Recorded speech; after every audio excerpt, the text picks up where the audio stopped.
धारावी बचाव समिती लवकरच राज ठाकरेंची भेट घेणार आहे। 7 तारखेला कामराद स्कूल मैदानामध्ये होणार सर्वपक्षीय सभा आणि या सभेला आदित्य ठाकरे हे उपस्थित राहणार का याकडे लक्ष आहे। आमदार ज्ञानेश्वर कटके यांच्या भरधाव कारची 4 वर्षाच्या बालिकेला जोरदार धडक बसली। शिरूरच्या बोऱ्हाडे मळा इथे पुणे अहिल्यानगर महामार्गावरची ही घटना आहे। आमदार कटके यांच्या कार्यकर्त्यांनीच या चिमुकलीला रुग्णालयामध्ये दाखल केलं। नाशिकच्या हिरावाडीमधील नवविवाहितेच्या आत्महत्येच्या प्रकरणी धक्कादायक माहिती समोर येते आहे। नेहा पवार आत्महत्येच्या प्रकरणी गुन्हा दाखल। नेहाला दाखवली जात होती जादू टोण्याची भीती। या प्रकरणी पती, सासू आणि 3 नणंदा यांना अटक करण्यात आली आहे।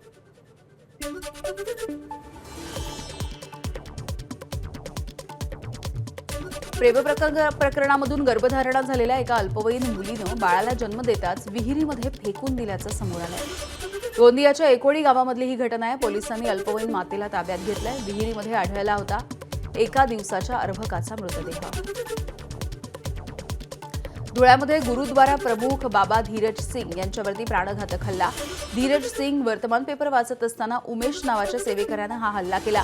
धीरज सिंग बाबा यांच्यासोबत आणखी एक जण जखमी झालेला आहे। मुंबईतल्या सांताक्रूजमधल्या बिल्लाबोंग हायस्कूलला बॉम्ब उडवून देण्याची धमकी। पोलिसांनी शाळेमध्ये शिकणाऱ्या मुलांना सुखरूपपणे बाहेर काढले। या प्रकरणी गुन्हा दाखल झालाय आणि धमकी देणाऱ्या व्यक्तीचा शोधही सुरू आहे। महापरिनिर्वाण दिनाच्या निमित्ताने राज्यभरातून मोठ्या संख्येने अनुयायी हे चैत्यभूमीवरती येत असतात। मध्य रेल्वे 15 अनारक्षित ट्रेन चालवणार आहे। 4 ते 8 डिसेंबरच्या दरम्यान नागपूर, अमरावती, कोल्हापूर, कलबुर्गीच्या दरम्यान या विशेष ट्रेन चालवल्या जाणार आहेत। मुंबईमधली थंडी काहीशी वाढली आहे। तापमानामध्ये घट झाली आहे। मुंबईमध्ये आज 16.6 अशा किमान तापमानाची नोंद झाली, तर काल मुंबईमध्ये 15.7 अंश सेल्सिअस इतक्या तापमानाची नोंद झाली होती। पुढचे 2 ते 3 दिवस उत्तर महाराष्ट्र आणि पश्चिम महाराष्ट्रामध्ये देखील काही भागात थंडीच्या लाटेचा अंदाज आहे। मुंबईमधल्या हवेचा स्तर अत्यंत खालावलाय। अनेक भागामधला AQI हा 200 पेक्षा अधिक आहे। पालिकेकडून गंभीर परिस्थितीसाठी असणारा ॲक्शन प्लॅन लागू। माझगाव, देवनार, मालाड, बोरिवली पूर्व, चकाला, अंधेरी पूर्व, नेवीनगर, पवई आणि मुलुंड या ठिकाणची हवा अत्यंत चिंताजनक आहे। मुंबईच्या घाटकोपरमधल्या चेडानगर जंक्शन परिसरामध्ये 3000 मिलीमीटर मुख्य जलवाहिनीच्या जोडणीचं काम हाती घेण्यात आलंय। त्यामुळे उद्या दुपारी 4 वाजेपर्यंत म्हणजे 30 तास 11 वॉर्डांमधला पाणी पुरवठा बंद राहील। मध्य रेल्वेच्या तपासणीसाकडून एसी लोकलच्या बनावट सीझन तिकिटांसह 3 प्रवासी ताब्यात। ही तिकिटं AI तंत्रज्ञानाचा वापर करून तयार केल्याचं उघड झालंय। तिन्ही प्रवाशांवरती लोहमार्ग पोलिसांनी कारवाई केली आहे। वंदे भारत गाड्यांच्या देखभाल दुरुस्तीसाठी पुण्यासह राज्यामध्ये 3 ठिकाणी वंदे भारत कोचिंग डेपो वाढवले जातील। यासाठी रेल्वे बोर्डाकडून 5.5 कोटी रुपयांचा निधी मंजूर झाला। मुंबई गोवा महामार्गावरती परशुराम घाटामध्ये माशांची वाहतूक करणारा ट्रक उलटला। वाहनावरचं नियंत्रण सुटल्यामुळे हा ट्रक रस्त्याच्या बाजूला कलंडलाय, तर हे मासे घेऊन जाण्यासाठी नागरिकांची मात्र झुंबड। कोल्हापुरातल्या विश्व पंढरी ते हॉकी स्टेडियम रोड इथे मध्यरात्री तरुणाचा मृतदेह सापडलाय। विद्युत खांबाला बांधलेल्या अवस्थेमध्ये हा मृतदेह होता। पोलिसांकडून संबंधित तरुणाची ओळख पटवण्याचं काम सुरू आहे। 7 वर्षाच्या चिमुकलीवरती अत्याचार करायचा प्रयत्न करण्यात आला। कोल्हापूरच्या कात्यायनी ते गिरगावच्या दरम्यानच्या रस्त्यावरची ही घटना आहे। या लहान मुलीनं आरडाओरडा केल्यामुळे हा अनर्थ टळलाय। अत्याचाराचा प्रयत्न करणारा 28 वर्षीय आरोपी विकास कांबळे पोलिसांच्या ताब्यात। आजपासून संसदेचं हिवाळी अधिवेशन सुरू होत आहे। 19 डिसेंबरपर्यंत चालणाऱ्या हिवाळी अधिवेशनामध्ये सरकारकडून 14 विधेयकं मंजुरीसाठी सादर केली जाणार।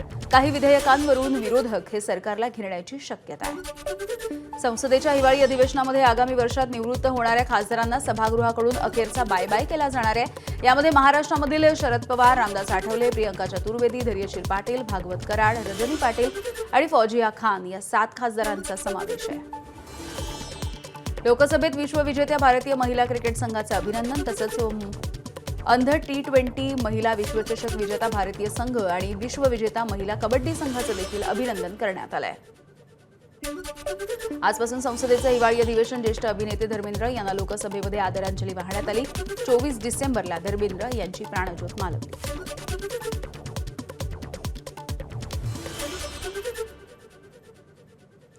भारतीयांना भारतीय भाषाच येत नाहीये, सरसंघचालक मोहन भागवत यांच्याकडून चिंता व्यक्त.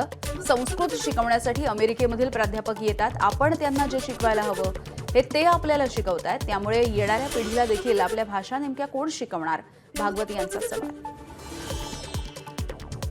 दिल्ली पोलिसांकडून 3 दहशतवाद्यांना अटक. मध्य प्रदेश, उत्तर प्रदेश आणि पंजाबमधून अटक. संशयितांचे आयएसआयशी संबंध असल्याचं उघड झालंय.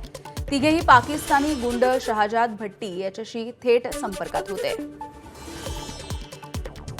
दिल्लीमध्ये लाल किल्ल्याजवळ झालेल्या स्फोटाच्या प्रकरणी एनआयएची आरोपींच्या घरांवरती छापेमारी. शोपियान आणि पुलगावमध्ये एनआयएचे छापे. मौलवी इरफान, डॉक्टर आदिल आणि डॉक्टर मुझम्मिल यांच्या घरावरती देखील छापे. हैदराबादच्या कुतबुल्लारपूर या ठिकाणी शाळेमध्ये एका नर्सरीच्या विद्यार्थिनीला मदतनीसांनी बेदम मारहाण केली. या घटनेचा व्हिडिओ समोर आलाय. मुलीच्या पालकांची पोलिसांकडे तक्रार. तमिळनाडूच्या शिवगंगाईमध्ये 2 बसेसची समोरासमोर धडक झाली आणि यानंतर झालेल्या स्फोटामध्ये 11 जणांचा मृत्यू झालाय, तर 20 पेक्षा अधिक जण जखमी झाले आहेत. दित्वा वादळानं आतापर्यंत श्रीलंकेमधील 334 नागरिकांचा मृत्यू झाला, तर 370 पेक्षा अधिक नागरिक बेपत्ता आहेत. तमिळनाडू आणि पॉंडिचेरीमध्ये देखील मुसळधार पाऊस आहे. तमिळनाडूमध्ये आतापर्यंत 3 नागरिकांचा मृत्यू झालाय, तर चेन्नई विमानतळावरून उड्डाण करणाऱ्या 47 विमानांचं उड्डाण रद्द झालंय. पाकिस्तानच्या बलुचिस्तान प्रांतामधील नोकोंडी भागामध्ये फ्रंटियर कॉर्प्स या मुख्यालयाजवळ आत्मघाती हल्ला करण्यात आलाय. पाकिस्तानमधील एका खाण प्रकल्पाशी जोडलेल्या कंपाऊंडवरती हा हल्ला झालाय. बलूच लिबरेशन फ्रंटनं या आत्मघाती हल्ल्याची जबाबदारी स्वीकारली. एबीपी माझा, उघडा डोळे बघा नीट.